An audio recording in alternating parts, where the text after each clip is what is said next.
देख रहे हैं भारतीय मीडिया न्यूज चैनल। मैं हूं मुस्तकीम शाह और आप देख रहे हैं भारतीय मीडिया न्यूज चैनल। आइए नजर डालते हैं आज की कुछ खास खबरों पर। सिर्फ शेख साहब आमदार नहीं है, हम समझते हैं, लेकिन वहां का आमदार जो नहीं कर सकेंगे उतनी अच्छे काम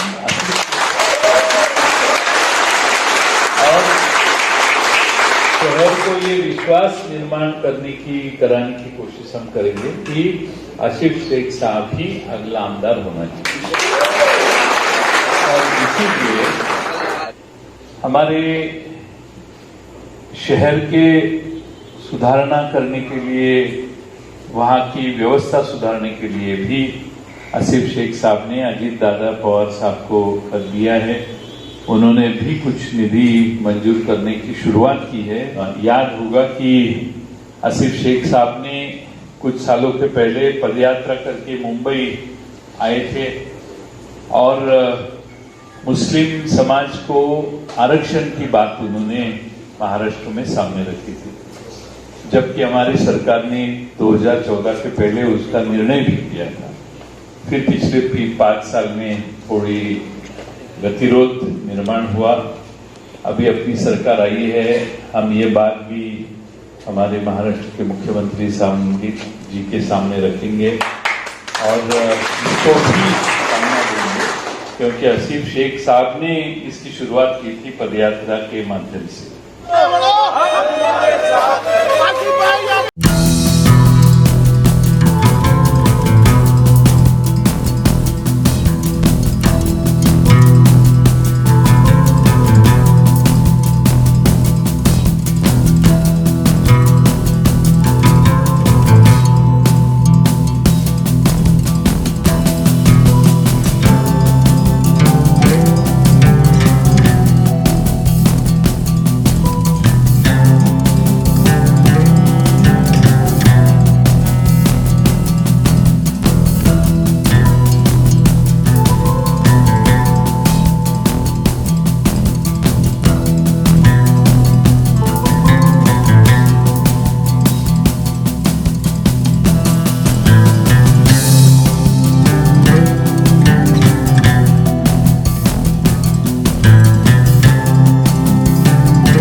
कभी नहीं बोला, आज मैं बोलना चाहता हूं कि जब मैं विधानसभा के अंदर 2014 में चुनकर आया और 19 तक 5 साल मैंने विधानसभा के अंदर विरोधी पक्ष के आमदार के रूप के अंदर जब काम किया, तो यकीन जानिए आप, अगर किसी ने मुझे बहुत ज्यादा प्रभावित किया और किसी से ज्यादा मैं मुतासिर हुआ तो वो जयंतराव पाटिल साहब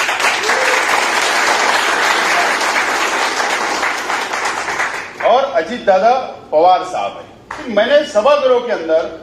विधानसभा के अंदर पाटिल साहब के भाषण से मैं बहुत प्रभावित हुआ और उनका इतना अभ्यासु भाषण, इतना स्टडी उनको हुआ करता था कि जब वो खड़े रहते थे तो वो ये कोशिश करते थे कि महाराष्ट्र के हर समाज को न्याय देने का काम, और सरकार अगर काला कानून बनाती है तो उससे मुकाबला करने का काम और कायदे की चौकट के अंदर, कायदे के अंदर बैठाकर उनको उत्तर देने का काम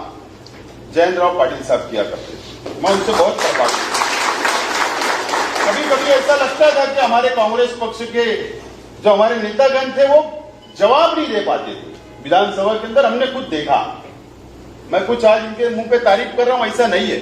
बल्कि जब इनका भाषण शुरू होता था, अगर ये 1.5 घंटा भी भाषण करे, 2 घंटा भी भाषण करे, तो मैं मेरी चेयर से उठ के बाहर भी नहीं जाता था कि ऐसी कौन सी चीज मुझसे छूट जाएगी जो मुझे इनसे सीखने मिली और मैंने जो सीखा हूं इनके भाषण से, मैंने बहुत कुछ सीखने का मौका,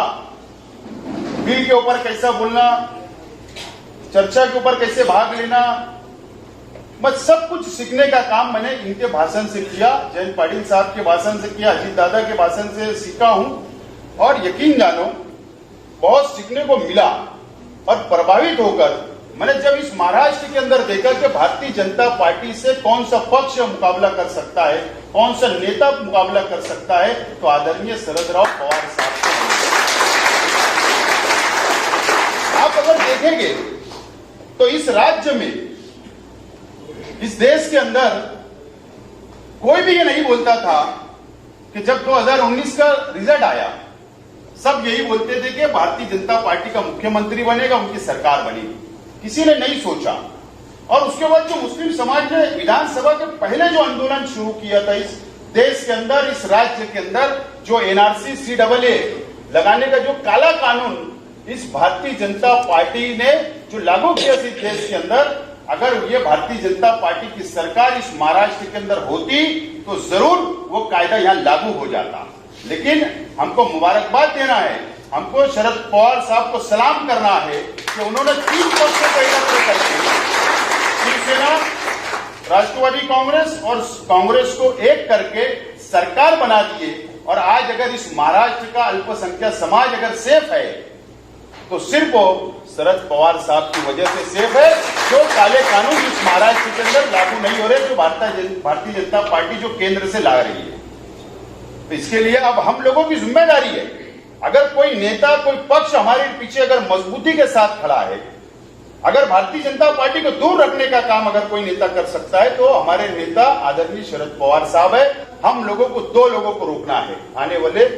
महापालिका हो या आगे आने वाली विधानसभा हो या लोकसभा के अंदर है, एक भारतीय जनता पार्टी और उसकी जो बी टीम है MIM, इन दोनों को हमको रोकने का काम और उनसे अजीत दादा, मैं, हम दोनों ने साथ बैठ के बहुत बातें आसिफ शेख साहब से की है, साहब के साथ भी हमारी बात हुई है। और आने वाले 2024 के चुनाव में किसी भी हालत में इस शहर में राष्ट्रवादी का प्रतिनिधि आमदार करके चुन के आना चाहिए। उसके पहले नगर पालिका आएगी और महानगर पालिका के चुनाव में भी जो भी ताकत चाहिए वो आसिफ शेख साहब के पीछे और राष्ट्रवादी के कार्यकर्ताओं के पीछे हम लगाएंगे। कोई भी हालत में महानगर पालिका में अपनी निर्णायक और मेजॉरिटी आने की आवश्यकता है।